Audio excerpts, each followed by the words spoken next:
Ô, Bruno, é o seguinte. Se você não foi campeão, ó, danou-se, hein? Ah, caiu aqui por acaso? Você vai gostar desse corte, porque o canal Resenha com TF é feito com muito amor e carinho. Deixa o like, inscreva-se, porque todos os dias você encontra cortes e também entrevistas à íntegra. Veja aí, porque esse aqui ficou bem legal. E a pergunta já é polêmica. Você acha que ele pegando o Botafogo com 10 pontos à frente do segundo colocado, ele tem a obrigação de ganhar o título brasileiro e qualquer resultado a partir do momento que ele chegue no Botafogo, chegar no Botafogo com esse posicionamento, se ele não for campeão, o trabalho dele pode ser considerado como ruim por causa dessa pressão, desta pontuação? A questão não é trabalhar o trabalho ser ruim ou bom, Thiago. Assim, não, a gente não é Bruno Lage de futebol e regatas. É Botafogo de futebol e regatas. Então não adianta pensar, o Bruno Lage vai ter um trabalho bom ou ruim. A questão não é essa. Eu acho que o Botafogo fez uma boa contratação e ao mesmo tempo, a gente tem que levar em conta a realidade, vou fazer uma resposta impopular, que é a seguinte: o Botafogo não tem sido, neste século, um time acostumado a ser campeão brasileiro.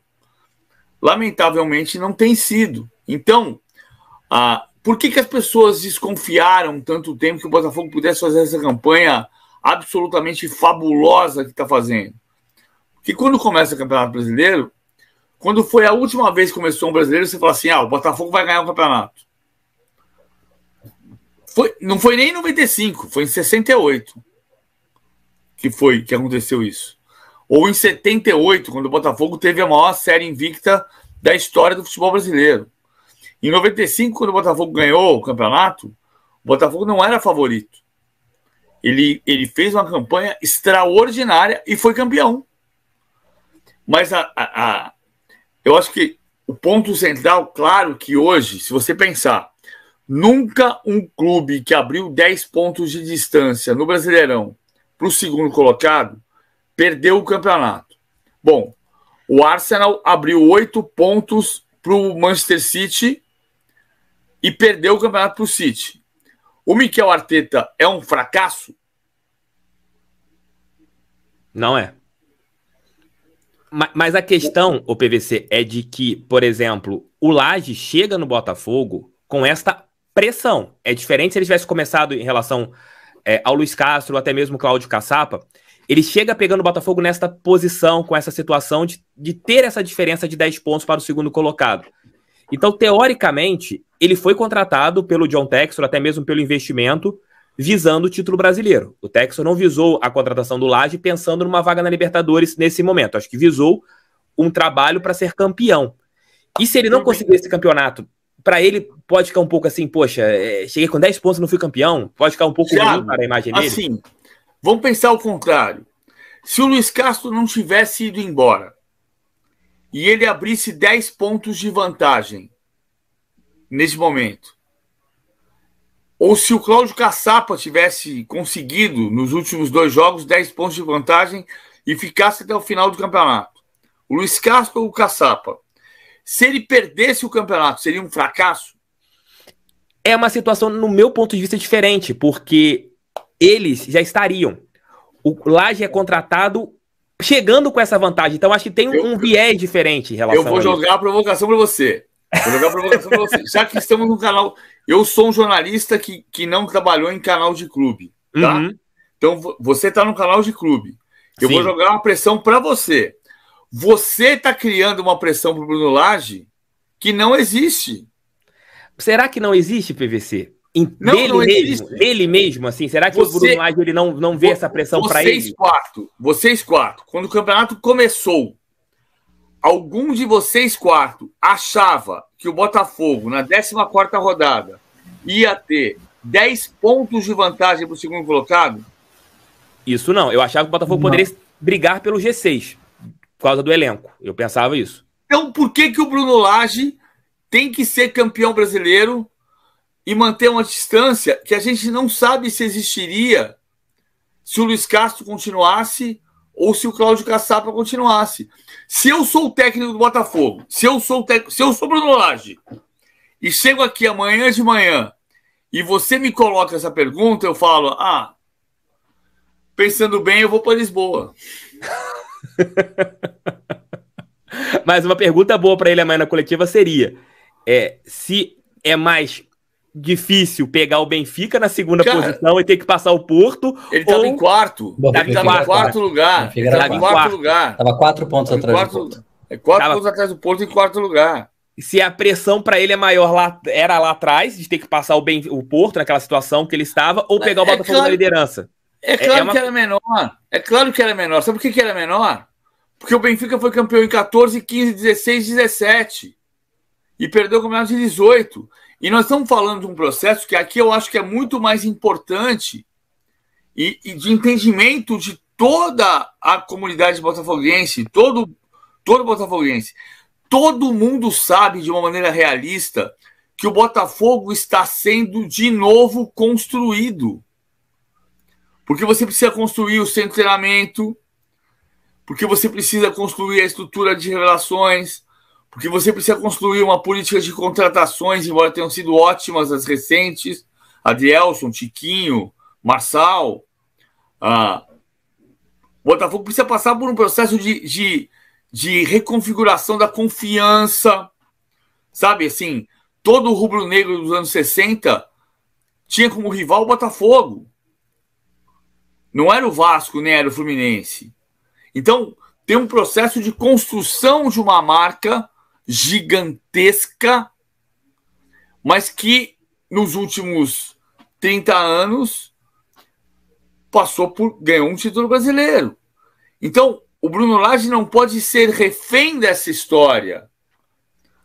Ele é, no meu ponto de vista, uma conquista do Botafogo. O Bruno Lage é um técnico com mercado na Premier League ou na Championship, mercado na Inglaterra, que recebeu um convite formal do Atlético Mineiro e recusou, que recebeu uma sondagem do Corinthians e rejeitou, e recebeu um convite do Botafogo e aceitou. Então, estou falando, ok, a gente pode fazer qualquer coisa, mas a pior coisa que pode acontecer para o Botafogo hoje é chegar e dizer para ele assim, ô Bruno, é o seguinte, se você não for campeão, danou-se, hein? Se você não for campeão, ele vai dizer, mas por quê? O Botafogo é campeão todo ano? Então eu tenho que ser campeão. O cara que chega no Bayern de Munique, ele tem que ser campeão. Faz 11 anos que é campeão. O Julian foi demitido por causa disso, né? Que tava perdendo o título, né? No caso. Agora vamos combinar o seguinte. E eu acho que eu tô falando do ponto de vista do bem. No sentido de entendimento. Vem cá, existe um processo. O Botafogo vai ser campeão dia 3 de dezembro. O Botafogo vai ser campeão dia 3 de dezembro. E falta muito pouco tempo. Mas para isso, não precisa jogar um monte de casca de banana no caminho. Diga, Thiago, desculpa. Não, só para completar, porque eu concordo 100% com o que você está falando, PVC, e só para completar, que eu acho que a pressão ela não precisa existir de fora para dentro, mas sim de dentro para fora do Bruno Lage. Eu tenho certeza que o Bruno vai se colocar essa pressão interna para ele mesmo, de quero executar um bom trabalho.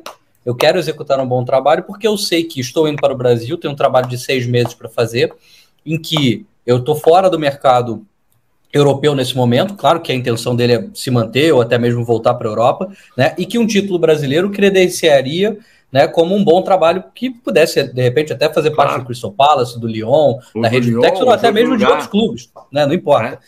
E aí eu concordo com o PVC que não é necessário que a gente coloque essa pressão, porque é muito possível que ele traga esse objetivo com ele. Não, é isso que eu quero dizer, não é a nossa pressão. O torcedor, claro, tem esse sentimento de ser campeão, mas também a pressão que o Quintela tá falando, a pressão do próprio Lage nele mesmo, entendeu? Acho que o Lage, ele pega esse desafio pensando nisso. Poxa, estou chegando com 10 pontos de diferença, eu tô com um título que eu tenho que dar prosseguimento para ser campeão. É mais ou menos isso, PVC, entendeu? Tudo bem, mas assim, vamos pegar o seguinte, vamos pegar a história do Bruno Lage. O Bruno Lage tem uma história curta como técnico, tá? Ele dirigiu o Benfica uma temporada e meia, né? Porque ele pegou na metade da temporada 18-19 e caiu na temporada 19-20. Mas ele foi demitido pelo Benfica. É verdade. Só que ele foi demitido pelo Benfica depois de liderar o campeonato e via pandemia. E aí, depois da pandemia, o time passou 10 jogos, ele ganhou 3 e foi demitido. Pô, o pós-pandemia foi difícil para todo mundo. É diferente. Não quer dizer que não tenha culpa. Tem culpa. Foi demitido. Ponto. Aí ele foi para o Wolverhampton. Ah, mas o Nuno Espírito Santo fez um trabalho brilhante no Wolverhampton. Sim. Nos últimos 60 anos, só o Nuno Espírito Santo fez um trabalho brilhante no Wolverhampton. Eu não estou querendo dizer aqui que o Bruno Lage é o Rinus Michels. Ele não é, nem o Arrigo Sacchi, nem o Zagallo na Copa de 70. Não é disso que se trata. O Bruno Lage se trata de um técnico jovem que fez um trabalho muito bom no Benfica e que fez um trabalho no Benfica de construção junto com o Renato Paiva da base do Benfica. E quando subiu da base para cima, teve como maior mérito puxar o João Félix da ponta esquerda para a ponta de lança e fazer um time que saiu de 4 pontos atrás, 4 lugares para ser campeão. Um campeonato que parecia perdido para o Benfica, ele ganhou. Não tinha pressão, tinha uma pressão diferente, né? O Benfica foi campeão de 14, 15, 16 e 17, perdeu o campeonato de 18 e ia perder o campeonato de 19. E você vai dizer, pô, vamos perder o campeonato, mas tudo bem, ganhamos 14, 15, 16, 17, então tudo bem perder o campeonato. Não é assim também. Mas aí ele trabalhou muito na formação. Eu acho que o grande ponto hoje é entender quem pode suceder o Luiz Castro e o pecado é um contrato de 6 meses, para que ele faça o trabalho do time principal e o olhar para a construção da estrutura, que foi o que ele fez no Benfica. Não como diretor técnico, que o Luiz Castro foi no Porto, mas como técnico que participou da estruturação. A gente não pode perder de vista que, infelizmente, um clube glorioso como é o Botafogo está num processo de construção. Ninguém vai construir a marca Botafogo, não se trata disso.